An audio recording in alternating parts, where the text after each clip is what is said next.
माहिल्याबाई चारों तरफ से जब इस मालवा को घेर लिया था, ससुर को मरे हुए मात्र 12 दिन हुए थे। कितने दिन? मात्र 12।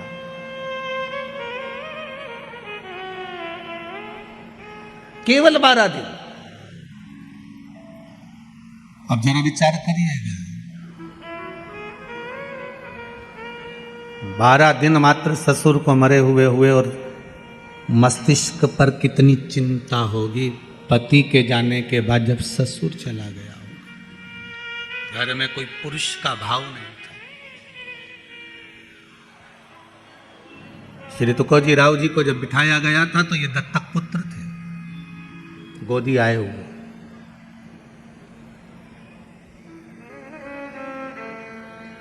कितनी चिंता होगी। आप कहते हो गुरुजी हम बड़े दुखी हैं, हम बड़े तकलीफ में, पर भगवान से निवेदन करना कि आप बहुत सुखी हैं। दुनिया के कई लोग ऐसे हैं जो पलंग पर पड़े हुए हैं और मौत को मांग रहे हैं कि हमें मृत्यु आ जाए, और भगवान मौत भी नहीं दे रहा।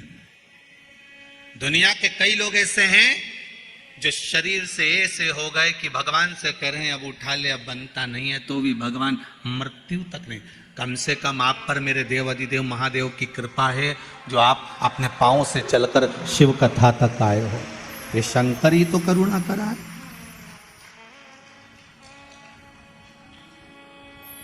शिव की करुणा नहीं तो और क्या है। इतना बड़ा डूम लगाया, वहां तक भर गए, यहां से लेके वहां तक भर गए। यहाँ तैयारी हो रही थी, अब इनके सोचने में पड़ेगा, अब इनको बिठाएं का भी तो बांसी लगा है, वो में ही फंसा पड़ा है। तो ये व्यवस्था है। शिव बुलाया है आपको, किसी बुलाया किसी ने नहीं। शंकर सुनाने वाला है। वो तो मेंदोला जी सीहोर पहुंचे और बाबा ने कृपा कर कर कथा दी है। शंकर ही लेने गए थे शंकर की कथा को, इसलिए हो रही है, बाबा करा रहा है। पर आपका प्रेम शिव के प्रति, समर्पण शंकर के प्रति। अकेली पड़ गई मां हिल्या। विद्वान ब्राह्मणों को बुलवाया माता हिल्या ने, और विद्वान ब्राह्मणों को बुलाकर माता हिल्या ने एक प्रश्न किया है विद्वान ब्राह्मणों के सामने कि ब्राह्मण देवता, मैं आपके चरणों को नमन करती हूं, आज मेरे ससुर का 12वां दिन है।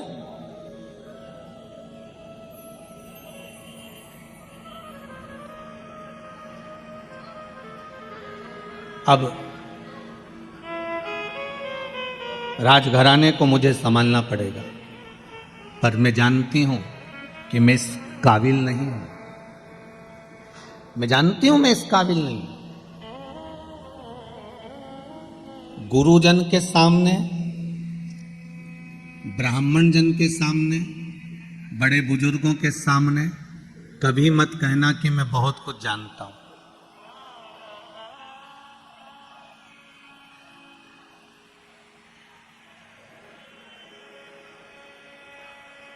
कभी मत कहना।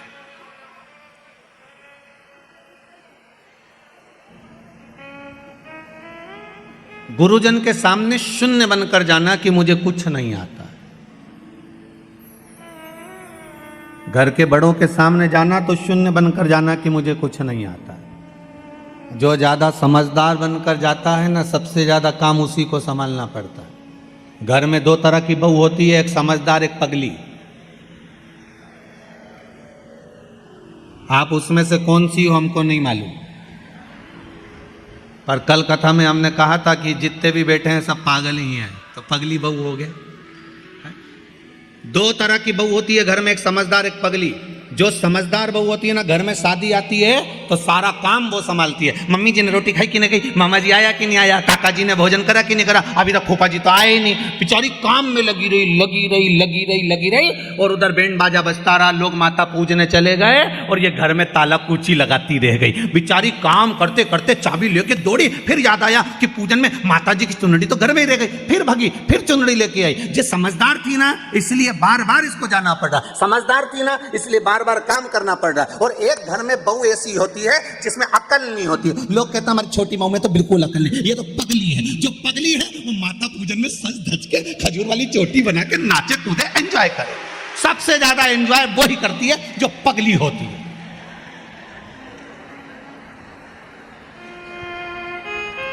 तुम कौन सी हो?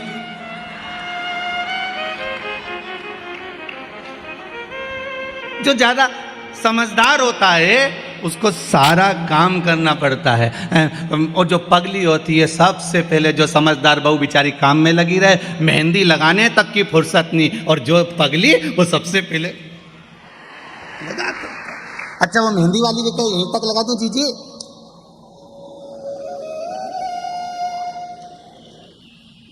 पगली। और पार्टी में भी सबसे पहले जाके पूरा स्टॉल निपटा दे, जितना स्टॉल लगा था नहीं सब। और इतने में दो बहनों तो बात ही करे, बताओ जीजी देख तो तेरी छोटी बहू को तो देख कितनी खाने में लगी है। इतने में सास बोले मेरी बड़ी बहू बहुत समझदार बेचारी, दिन भर काम करे, ये तो सही में पगली है, सब दूर खा रही, एक से नहीं पूछा कि तुम खाओगा। अब किससे पूछो, किससे पूछो?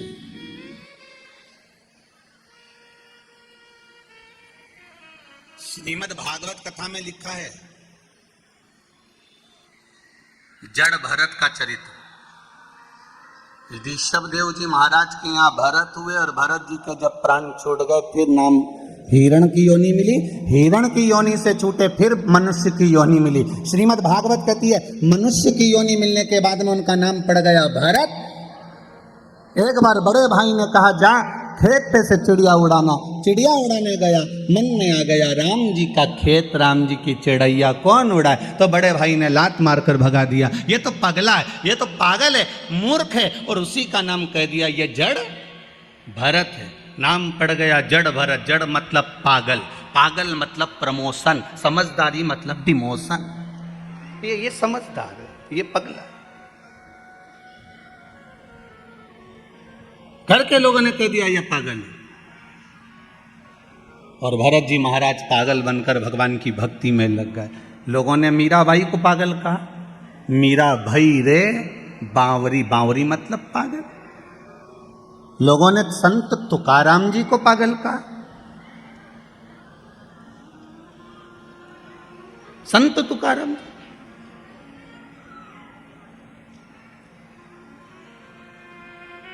संत नामदेव जी को लोगों ने पागल कहा, रामकृष्ण परमहंस जी को लोगों ने पागल कहा।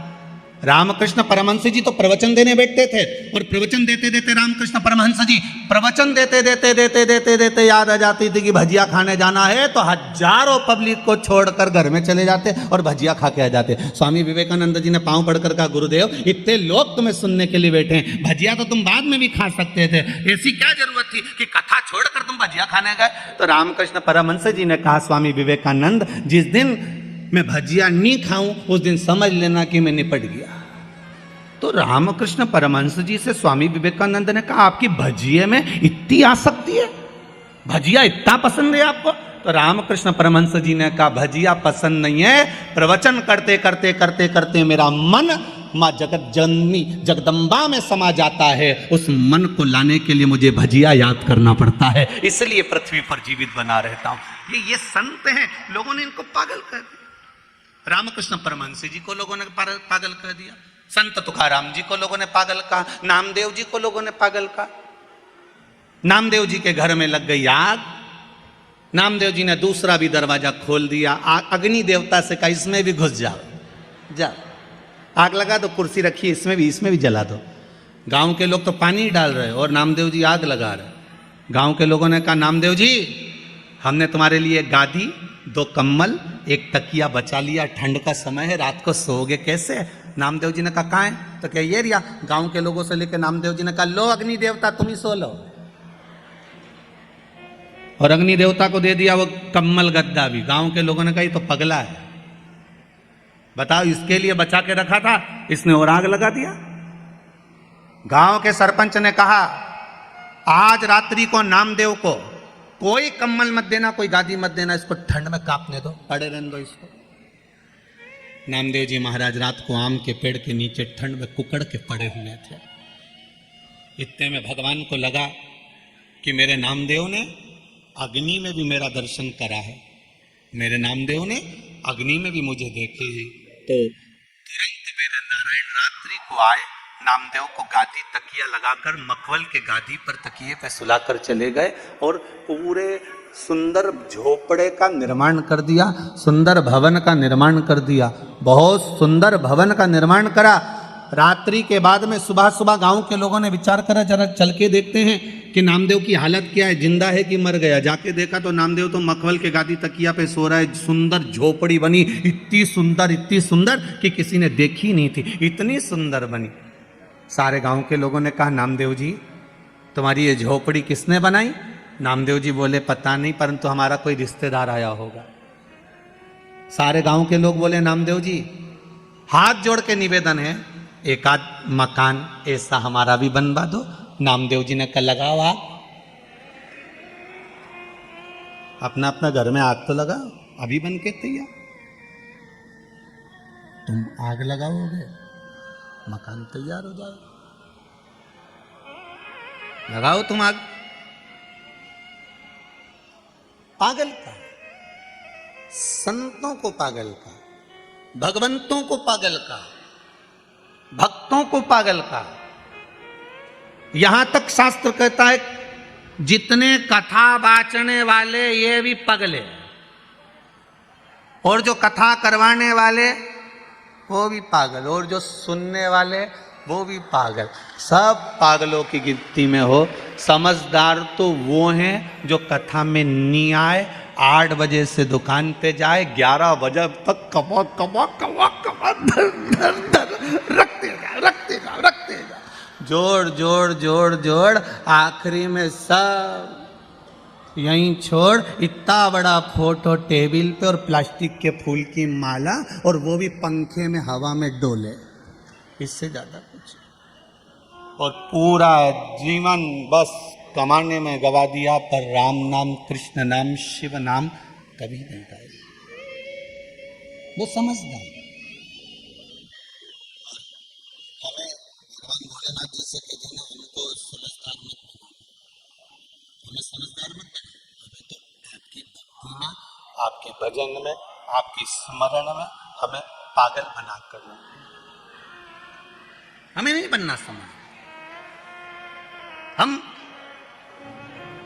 आपकी भक्ति में डूबे रहे।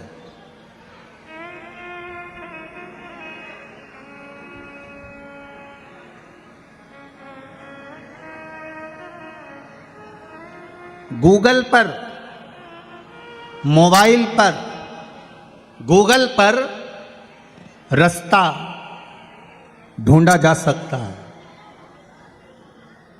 गूगल पर रास्ता ढूंढा जा सकता है, पर मोक्ष गूगल पर नहीं ढूंढ सकते। मोक्ष तो शिव महापुराण में ही ढूंढा जा सकता है। केवल ये मोक्ष शिव महापुराण में ही ढूंढा जा सकता है।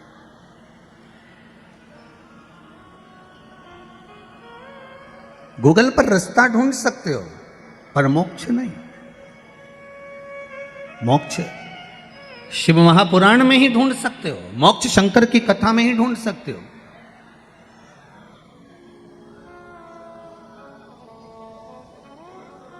और मोक्ष ढूंढना है तो शंकर की शरणों में, शंकर के चरणों में जाकर, शंकर भगवान के चरणारविंद में पहुंचकर मोक्ष की प्राप्ति आप कर सकते हो, शिव के चरणों में। इसलिए भगवान देव अधिदेव महादेव की प्रार्थना, देव अधिदेव महादेव से निवेदन, देव अधिदेव महादेव से विनती, ये सुख देने वाले। तेरी पूजा में दूध ले आई, उसे बछड़ा भी झूठा करा। शंभो शरणे पड़ी, मांगू घड़ी रे घड़ी, दुख काटो दया करी ने दर्शन। भगवान से प्रार्थना कर सकते, उस शंभू से निवेदन कर सकते, फिर क्यों ना दे बाबा।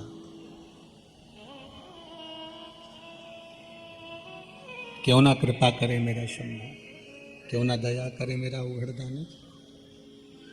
एक माता जी ने बड़ा सुंदर भाव लिखा।